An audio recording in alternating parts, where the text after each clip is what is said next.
Imagine this. You can live a healthy, vital, energetic life well past the age of 100. How close are we? Well, science is close to giving a second century of life to everyone through everything from radical cutting-edge technology to simple changes in how you eat. And Dr. Mehmet Oz, the Oprah Show health expert, is going to be doing a full episode with her on this revolutionary topic tomorrow. But he sat with us right here and is giving us a sneak peek. It's a little-known fact that Dr. Mehmet Oz is actually 180 years old, but he is here today to tell us that. Hello. How are you? Okay, let's get started. Are you saying we're actually looking at the possibility that 99 is the new 50? It is a true, and in fact, what we're really talking about is this whole concept of extreme longevity. Okay, what do we know for sure today that we can do? Well, first of all, we know there's a chemical called sirtuin that tells the body to live longer. So what's the best mechanism? It turns out that if you take rodents and you cut down their caloric intake, it's called calorie restriction, by a third, they'll live a third longer. Imagine that. And humans who are doing calorie restriction, when they're studied, show a rejuvenation of their arteries, of their hearts. They actually begin to behave like they're younger than they really are. Okay, talk to us calories then. What does that mean to cut for a human? How many calories can you have a day and how many should you cut back? Well, most of us can't cut a third of our calories. That's impossible. But the good news is that you can cut 15% of your calories out and you can still get most of the benefits. So I did a little experiment with you, Diane. Yes. Right? As beautiful and as suave and youthful as you are, I figured you're doing something right. So I thought you're probably taking in about 2,000 calories a day. So if I cut 15% of that out, and if you look at the table next to you, this is an example of what calorie restriction would look like for you. So we have without that, without the soda and the donuts. And I point that out because if I add the soda and the donuts, that total table is now 2,000 calories. But just cutting out those two items, which are nutrient empty, calorically rich, will get you to the 1,700 calories. So you've got salmon there, you've got fresh vegetables, you haven't got a potato, but there's no cream on it. There's a dessert, a low-fat dessert. Low-fat yogurt, frozen yogurt. By cutting 15% a day down to 1,700 a day, I could live, we think, an extra 30 years or so.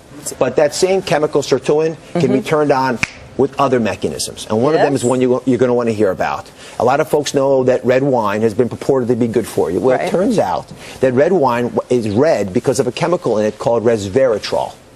And so one of the ways that we think red wines benefit health is by turning on that same anti-aging chemical. Oh, really? But how much? Because we keep hearing the conflicting studies that if you drink more than 7, 8, 9, 10 glasses of wine a week, you're at increased risk for some cancers, women especially. Well, for women, I would not drink more than a glass of wine or any alcohol a day.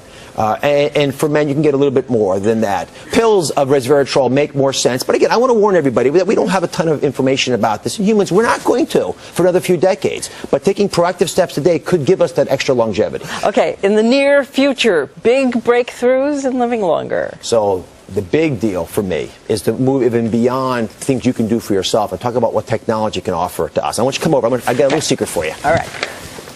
So on this table, we did a little science experiment. And we're talking here about tissue regeneration. So imagine that you're a classic car, right? And a part of you breaks. You don't want to discard the car. What you really want to do is fix the broken parts. So what does that look like to you?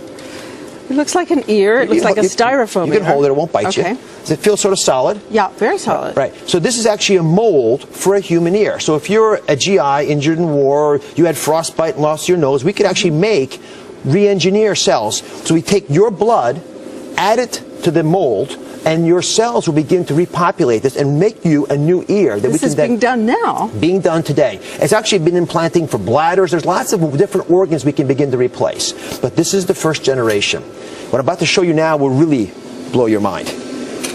And this is the example. If you hold this, this is a scaffold of an artery made from pig tissue.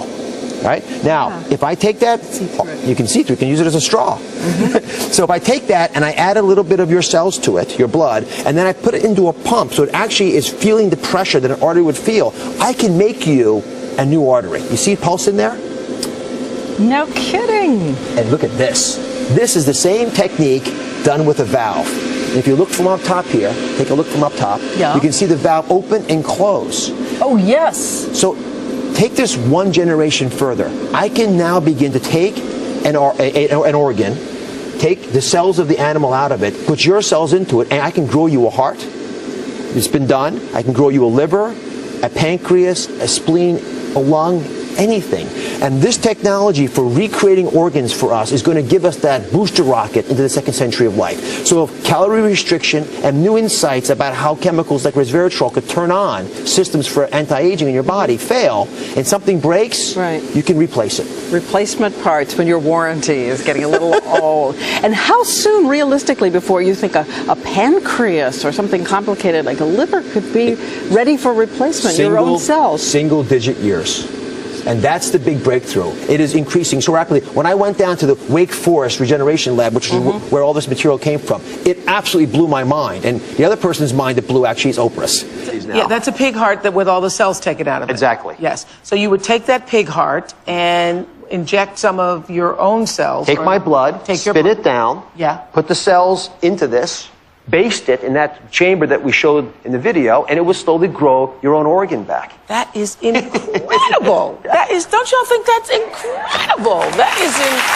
To see her just absolutely as fascinated as I was means that this stuff really can capture our imagination. And where our imagination goes, our science will follow. What about replacing a brain? I'm not kidding. Could you grow a brain? You go with that beautiful new body? You could probably grow parts of the brain. So, for example, we could cure Parkinson's or memory loss or spinal columns. But, you know, Diane, you are who you are. And I don't know if you want to have a new infrastructure for that. You probably want the software that you've accumulated. All right. Well, you're going to do more with Oprah tomorrow. We've got lots of cool stuff. We're going to do hyperbaric oxygen, infrared sauna baths, lots of cool things about extreme longevity. It is here. It is now.